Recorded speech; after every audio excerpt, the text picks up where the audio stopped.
আজ আমি আপনাদের সাথে কুমড়ো শাকের ঘন্ট বা কুমড়ো শাকের চচ্চড়ির একটি খুব সাধারণ রেসিপি শেয়ার করব, একটু অন্যরকমভাবে, এবং এভাবে করলে এর স্বাদ হবে অপূর্ব। আশা করি আপনাদের ভালো লাগবে। নমস্কার বন্ধুরা, আমি তন্দ্রা। আমার চ্যানেল মাই কুকিং কর্নারে আপনাদের স্বাগত জানাই। ভিডিওটি সম্পূর্ণ দেখার অনুরোধ রইল। প্রথমেই আমি হাফ কাপ মতো খোসা শুদ্ধ বিউলির ডাল নিয়ে নিয়েছি। এটাকে আমি ভালো করে ধুয়ে নেব। এখানে আমি খোসা শুদ্ধ বিউলির ডাল নিয়েছি। কেউ চাইলে সাধারণ যে খোসা ছাড়া বিউলির ডাল, যেটা আমরা সাধারণভাবে বাড়িতে রান্না করে থাকি, সেটাও নিয়ে নিতে পারেন।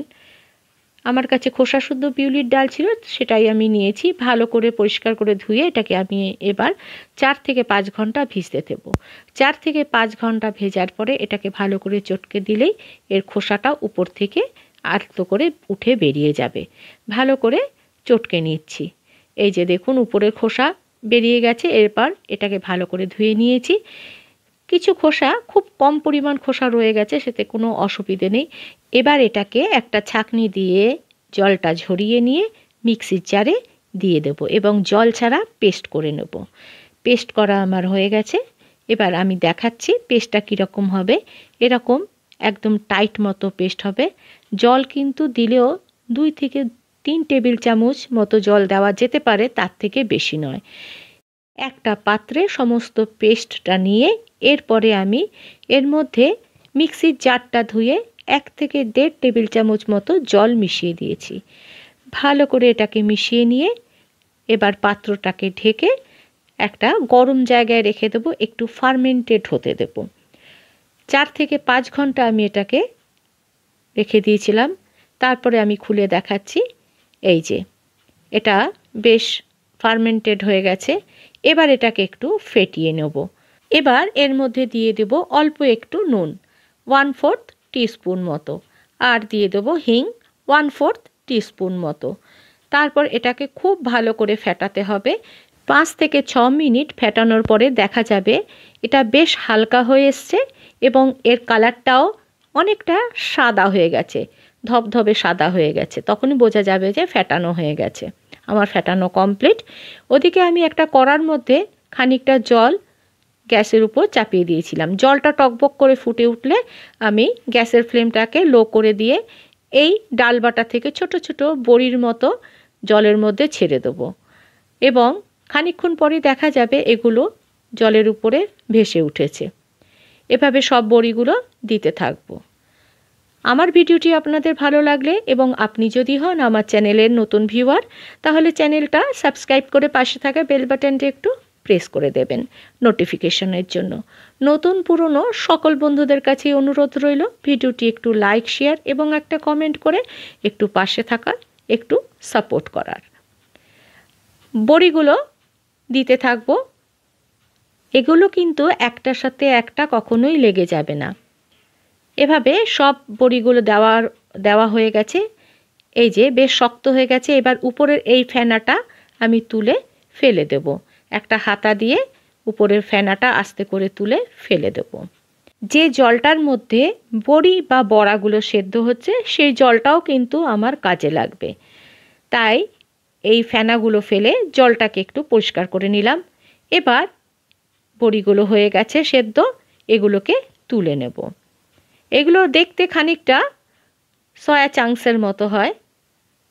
এই যে এবার জল ঝরিয়ে আমি একটা প্লেটের মধ্যে তুলে নিচ্ছি। তারপর এগুলোকে ঠান্ডা করতে দেব। দেখতে দারুণ লাগছে, দেখে মনে হচ্ছে যে সয়া চাংস। সবগুলো তুলে নিয়েছি। এবার এই জলটাকে আমি ফেলবো না, এটাকে একটু থিতোতে দেবো, একটু ঠান্ডা হতে দেবো এবং থিতোতে দেবো। এখানে আমি খানিকটা কুমড়ো শাক কেটে নিয়েছি, ভালো করে ধুয়ে রেখে দিয়েছি। এই যে বড়িগুলো হয়ে গেছে ঠান্ডা, আর ওই যে জলটা সেটাও ঠান্ডা হয়ে গেছে। এরপর একটা কড়ার মধ্যে খানিকটা তেল দিয়ে নিচ্ছি। আমি সম্পূর্ণ রান্নাটা সর্ষের তেলে করছি, কেউ চাইলে অন্য তেলেও করতে পারেন। এরপর এর মধ্যে দিয়ে দিলাম অল্প একটু নুন আর অল্প একটু হলুদ। এরপর এর মধ্যে দিয়ে দেব বড়ি বা বড়াগুলো।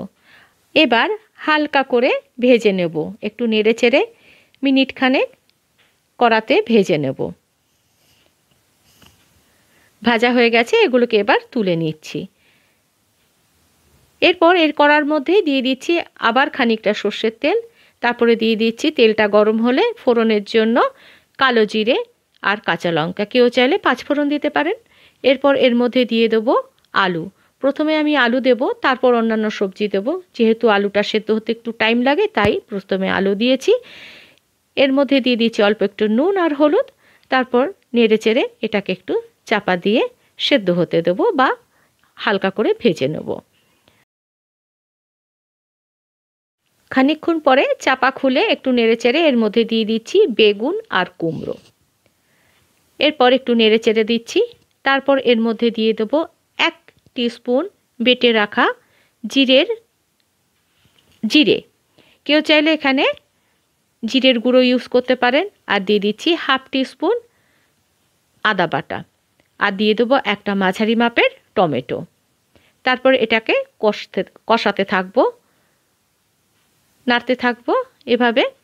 বেগুন আর কুমড়োটা আমি একটু বড় করে দিয়েছি, যেহেতু এটা খুব তাড়াতাড়ি গলে যায় তাই একটু বড় করে দিয়েছি।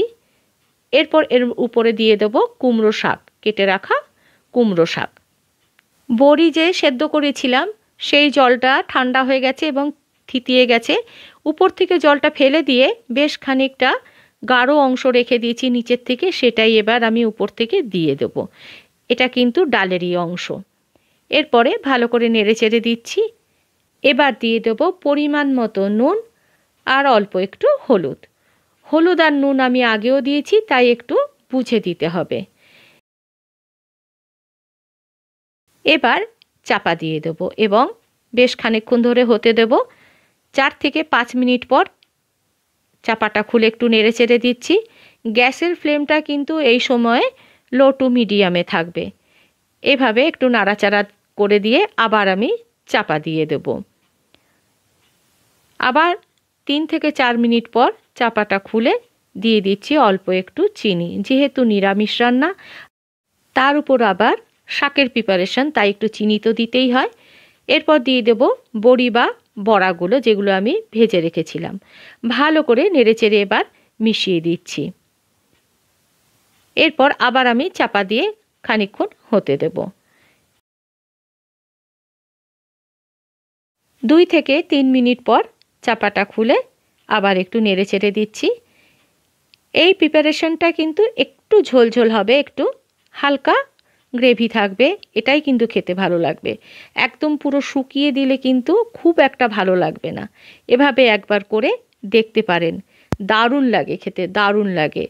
ভালো থাকবেন, সুস্থ থাকবেন, একটু পাশে থাকবেন, একটু সাপোর্ট করবেন। ধন্যবাদ।